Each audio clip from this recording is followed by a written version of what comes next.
Hi everyone, this is Jim. Welcome to this postmortem of my Blitz game number 906. My opponent started off with d4 in this game. I went knight f6, and he goes c4, so normal so far, and then I go e6, hoping to get something like a Nimzo Indian, and he plays the fourth choice here on the list, bishop to g5, known as the Seirawan attack. It's kind of an interesting offbeat way to play.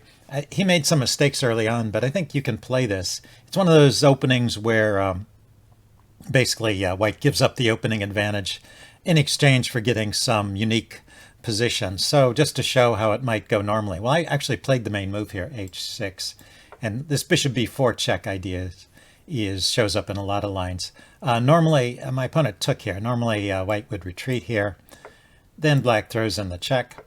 And the point of the h6 move is to you throw this check in at a time, not that check, this check. Throw this check in at a time when the bishop can't come back and block your bishop. So he has to block with the knight.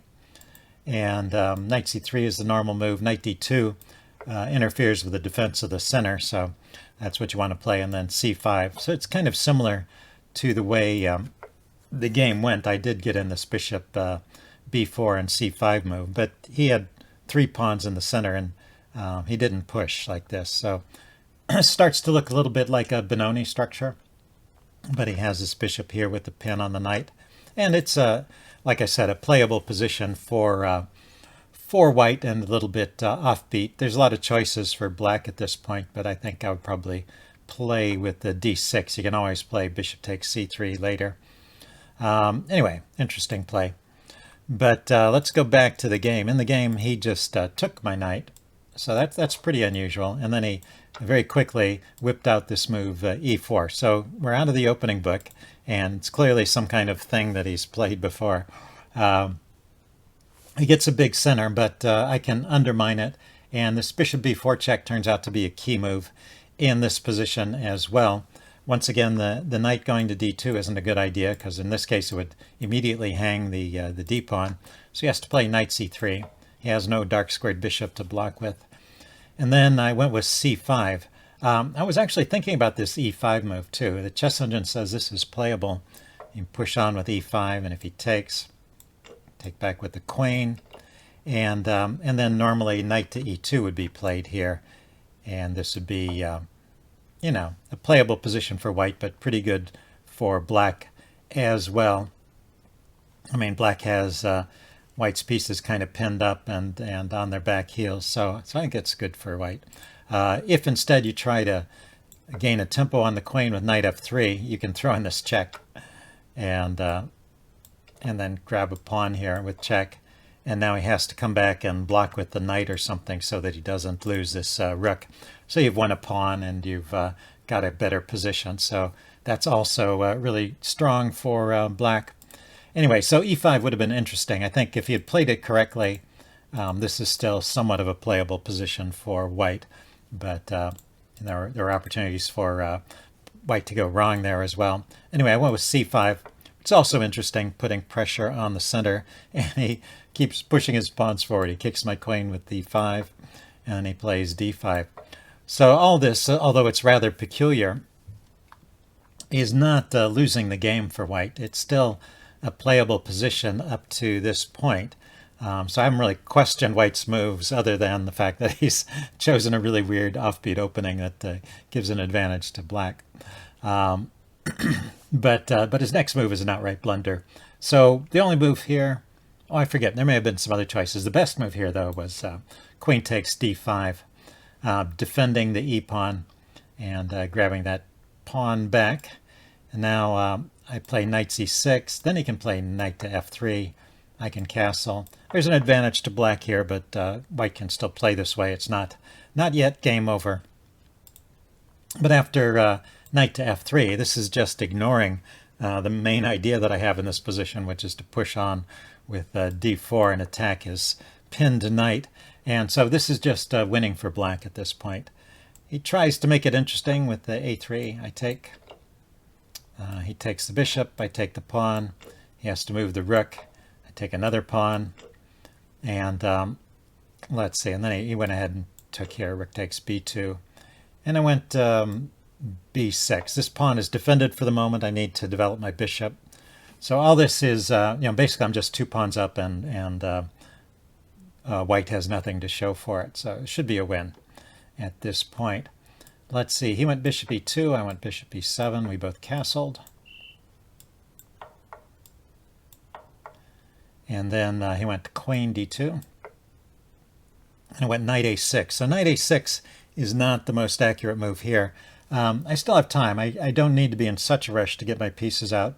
And I could throw in this move a5, and then I don't have to ever worry about giving that b-pawn back to him, which is kind of the choice I was left with after playing knight a6.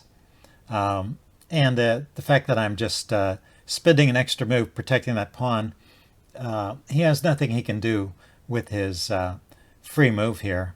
He can double rooks, but they're not really pointing at anything. He can push this pawn, but I take it. The knight doesn't have any great aggressive moves. I guess the knight could come into the d4 square. Look at some of these, maybe this hole or this hole in my position. But anyway, there's not a whole lot that white has going, so there's time for me to play a5 and then follow up with knight a6.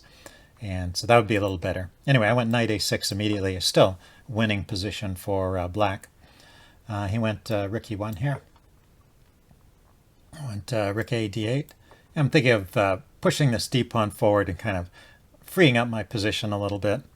He went bishop back to d1, and I went ahead and went with d5. Obviously I was putting pressure on this pawn. He put his rook over here to defend it, but I'm just trying to dissolve it, and because it was kind of restricting what I could do. So he went along with this, and then he just moved his queen to the side here.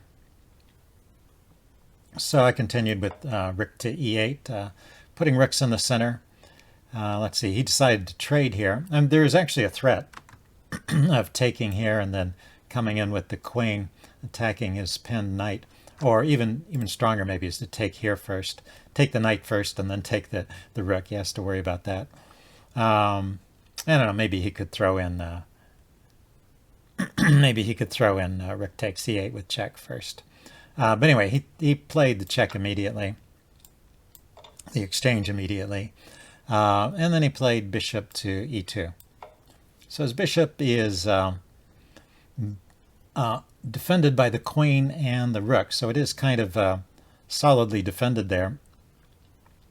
Let's see, I played knight c5, just letting this b-pawn go if he wanted it. He decided to come back and defend his back rank instead. I think that's probably okay, but now I do get pressure on the bishop. And then he played bishop to f1 here. So there's a tactic here that I missed, but if you want to pause the video here, see if you can spot the tactic. Okay, I'm going to give the answer away now. Yeah, if I pointed out there's a tactic here, you should have spotted this one, bishop to e4. Just skewering those two pieces. That would be a simple way to pick up some more material. As a second choice, the chess engine also liked this line, bishop takes f3, just messing up the pawns here, and then queen here, check. That would be good as well. I played knight e4. I mean, this is still winning, so it's hard to criticize it, but there were better moves available. So he tries to get active with his queen. I end up playing a5 at this point. Plays rook e1, trying to pin my knight, and I just step aside with the queen, keeping the rook defended. Although, it's a little bit tricky here. He is coordinating with his rook and his queen on the e8 square.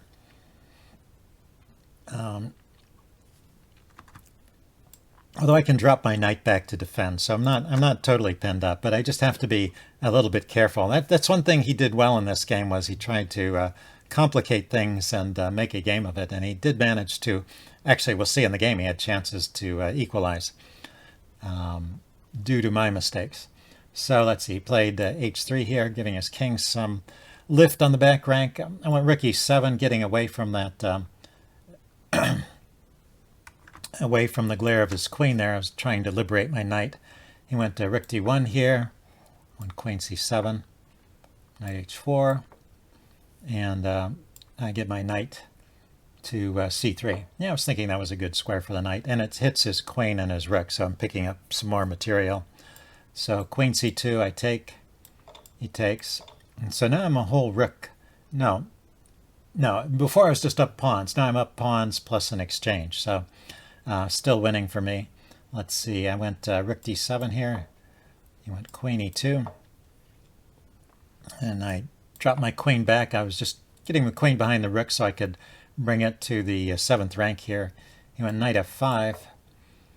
I went queen f8. I was starting to worry a little bit about what was going on over here with the knight. And the knight could hop into some of these squares, so I had to be a little bit careful here. He went queen g4, and then I went rook d8. So queen g4 set up this discovered attack on my rook. But this is the point where I'm giving him chances to equalize. It's just a little bit tricky in these blitz games. You don't have time to fully think about everything. And your opponent starts making threats. Sometimes it takes a while to discover the best way to deal with all these threats. But yeah, you could, for example, here play knight takes with check and then pick up the rook. And I didn't want to allow that, so I dropped the rook back. But there's a nice defense here in bishop c6. And after knight takes h6, I just move my king to the side. And notice that the rook is taking a look at the f7 square. So if the knight takes there, I just take it back. Let's see. Best move here is actually queen h4, I think. And then I can take the knight. Oh no, that was just one option. Queen h4. It's not best. Maybe knight f5 is best. And then I can play g6. But in any case, I come out of this without losing any material, and his attack kind of dwindles. So that would be the way to play this. Let's see. I went rook d8, which has a hidden drawback, although he didn't fully exploit it. So starts out correctly with knight takes h6 check. I move the king to the side. And now here's the way to exploit this. If he had taken here, notice that I can't take with the queen. Well, I can, but I lose the rook with this technique here. He checks my king here and then grabs the rook. And this is a position where actually the material is even. It's 4 pawns to 4 pawns. Both sides have a queen and a bishop. But my king is much more exposed. So white is better in this position. So anyway, in this line, let's see, after knight takes f7, I can't take there. I have to move the king. And then he can play knight takes d8. And, well, it's just a little bit safer than that other line, but we still have a position where it's 4 pawns to 4 pawns. Anyway, unfortunate.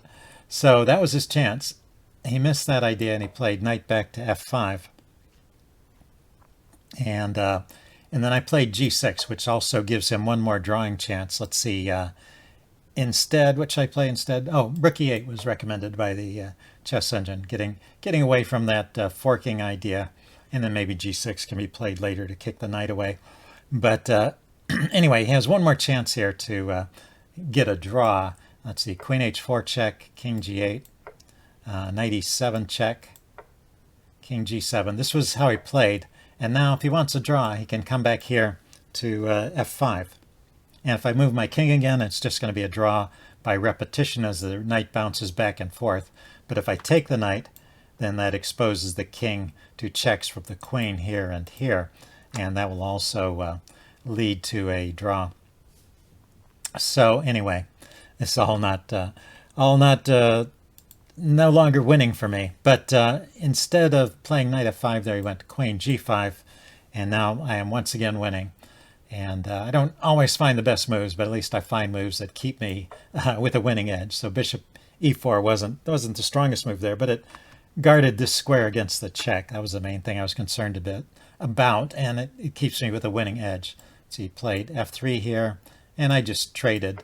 So allow him to take the bishop, and I take the knight. He did it with a check. I can block the check. And he takes the bishop and I take the knight. And then it's pretty straightforward from here. I mean, he keeps trying to cause difficulty, but the rook is a lot stronger than the bishop in conjunction, especially with the queen. And I just am more easily able to control what's going on with the pin on the back rank and stuff. And so this is kind of an interesting a section of the game where, let's see, we skipped ahead. This is an interesting section of the game where I can just push that pawn forward. He can't do much about it. Yeah, he brought his queen back to defend here. He's avoiding the trade, but you know, he could, for example, check and take the pawn. Oh, actually, it's still defended there. Never mind. He did check. I pushed the pawn forward. Here he can just take the pawn, and he did, but it doesn't do him any good because his king is too exposed then. And so after this check, he decided to resign. I would be a rook up, and I also have an extra passed pawn, so that would be good enough. Anyway, kind of an interesting game, and it shows how difficult it can be to fend off an attack when you're short on time, especially in a blitz game. So, so that's something to keep in mind. You know, if you blunder early on in a game, but you can get some kind of attack going, stir up some trouble, sometimes you can turn it around. And he definitely had a chance or two in this game to equalize and in one case to get a better position. So I hope you guys enjoyed it, and I will see you later. Bye.